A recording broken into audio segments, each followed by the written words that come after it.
Hey everyone, Michael Fanning. This is warm up 265, and as you can see today, I am not outside. I'm actually in my son's room because of this gentleman right here. My son, as you can see, is a huge Einstein fan, and he actually has a picture of Einstein here and a couple over here by his desk. But this picture reminded me of something as last night unfolded and as today's unfolding, and we're not going to have an answer for our president for a while yet, is that it's very obvious that we're very divided. And to close that gap, if you will, it's not about the president so much as it is about each one of us and how we choose to show up.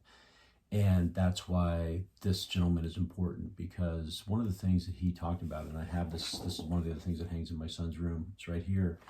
And I just want to read it to you. It says, everything is energy, and that's all there is to it. Match the frequency of the reality you want, and you kind of help it get that reality. It can be no other way. This is not philosophy. This is physics. And the reason why that's so important and so profound is that it's up to each one of us individually to decide how we're going to show up after this election ends, how we're going to choose to see the person across the table, how we're going to choose to have conversations that are based in understanding, how we're going to choose to look for equality, how we're going to be inclusive of all people. It's important because if we want that gap to get smaller, it's up to each one of us individually. And so I'm just making a commitment to myself to say, you know what, I am going to match the frequency of the reality that I want. I am going to show up in a different way. I am going to be very aware and conscious.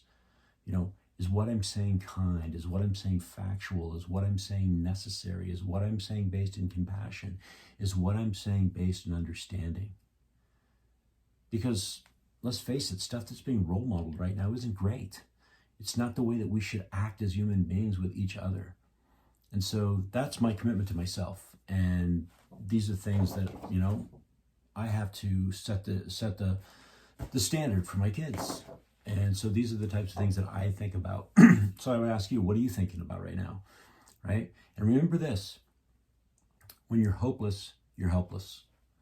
Right? No matter what happens, there's always hope. We can all do our part. We can all do our part, right? That's my challenge to each one of you. All right, everybody. Hey, make it a great day. Be awesome and help somebody. And let's see what happens. Talk to you later.